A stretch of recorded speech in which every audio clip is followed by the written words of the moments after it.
Nasreddin Hodja s'en revient de la Mecque. Bon, il a fait son pèlerinage, comme tout bon musulman, une fois dans sa vie. Et sur le chemin du retour, il s'est arrêté à Médine parce qu'il voulait voir la grande mosquée qui, paraît-il, est la deuxième mosquée importante après celle de la Mecque. Et là, il est en contemplation devant ce magnifique monument quand un touriste étranger s'approche de lui, il attend un peu, et puis il ose prendre la parole, le déranger dans sa contemplation. S'il vous plaît, vous qui me semblez être du pays, est-ce que vous pourriez me donner quelques renseignements sur cette magnifique mosquée? Mon guide n'est pas très explicite là-dessus.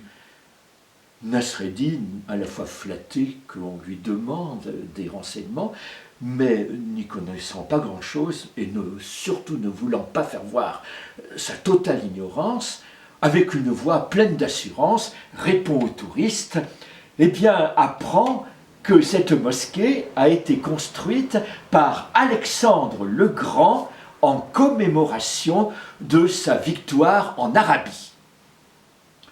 Le touriste est un peu impressionné par la réponse, mais reste tout de même perplexe. Et il dit à Nasreddin, il me semblait qu'Alexandre était grec, ou quelque chose comme ça. En tout cas, je suis à peu près sûr qu'il n'était pas musulman. Oh oh, dit Nasreddin, je vois que tu connais un peu notre histoire, et cela fait plaisir de savoir qu'un étranger s'intéresse ainsi à notre passé. Oui, c'est vrai, Alexandre, pour remercier Dieu de l'avoir accompagné toujours dans ses succès militaires, eh bien, il s'est converti à l'islam, il est devenu musulman. Oui, mais enfin, a ajouté le touriste étranger, il me semble qu'au temps d'Alexandre, l'islam n'existait pas encore. Oh, je vois que tu es encore beaucoup plus au courant de notre histoire que je ne le pensais.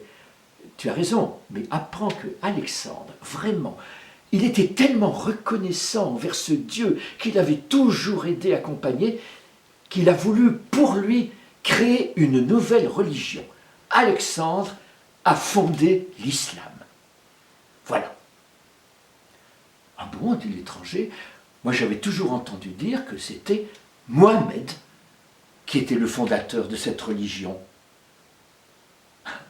Mais bien sûr, mais apprends aussi qu'Alexandre, en fondant une nouvelle religion, s'est dit qu'il fallait qu'il change de nom. Et au lieu de se faire appeler Alexandre, il s'est fait appeler Mohammed. Oui, mais enfin, finit par dire l'étranger, enfin, quand même, il me semble aussi, et ça j'en suis certain, que Alexandre vivait plusieurs siècles avant Mohammed. Ah, ça y est, a dit Nasreddin, je vois où est la confusion et le malentendu.